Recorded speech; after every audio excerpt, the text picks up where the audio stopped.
ছিল শবে বরাতের রাত, আর শবে বরাতের রাতে সবাই একটু ভালো মন্দ রান্না করে যার যেমন সামর্থ্য অনুযায়ী।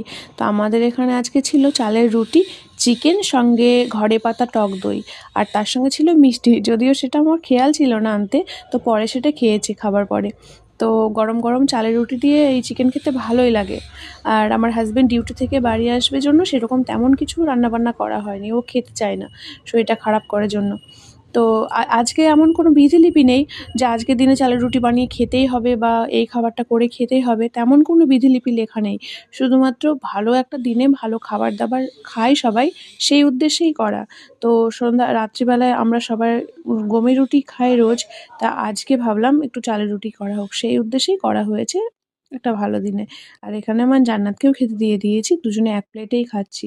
যেহেতু মেয়েকে খাইয়ে দিতে হবে, তো ও ওর মতো খেয়ে নিচ্ছে, তারপরে আমি একটু খাইয়ে দেবো। তো তারপরে নিয়েছিলাম মিষ্টি। মিষ্টিটা খেতে বেশ ভালো।